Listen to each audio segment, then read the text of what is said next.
আসসালামু আলাইকুম, welcome to my channel smart cooking. মাওয়ার ইলিশের লেজের ভর্তার কথা শোনেননি এমন মানুষ বোধহয় খুঁজে পাওয়া যাবে না। তো আজকে আমি সেই ইলিশের লেজের ভর্তা করছি।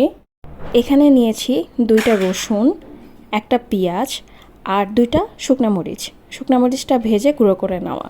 আমি যেহেতু ঝাল কম খাই তাই 2টা শুকনা মরিচ নিয়েছি, আপনারা আপনাদের টেস্ট অনুযায়ী অ্যাডজাস্ট করে নেবেন।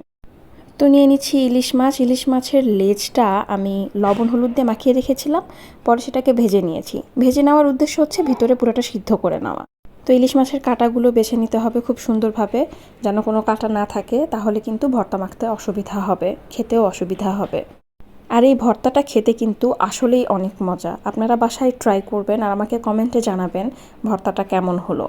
তো আমার ইলিশের কাঁটা বেছে নেওয়া শেষ, কিন্তু পরে আমি মাখতে যেয়ে দেখি আমার বেশ কিছু কাঁটা থেকে গেছে, পরে আমি সেগুলো বেছে নিয়েছি। আর এই ভর্তা করাটাও খুব একটা বেশি ঝামেলার না। আমি এখানে আপনাদের একটা টিপস দিয়ে রাখি, বেশি করে শুকনা মরিচ ভেজে বক্সে করে গুঁড়ো করে ফ্রিজে রেখে দিবেন। এটা অনেক দিন পর্যন্ত খেতে পারবেন, আবার ভর্তা করতেও সুবিধা হবে। আর শুকনা মরিচ রেডি থাকলে কিন্তু ভর্তা করতে ঝামেলা হয় না। যাই হোক, আমার ভর্তা করা শেষ। ভালো লাগলে লাইক কমেন্ট শেয়ার করবেন আর চ্যানেলটা সাবস্ক্রাইব করে পাশেই থাকবেন। ধন্যবাদ।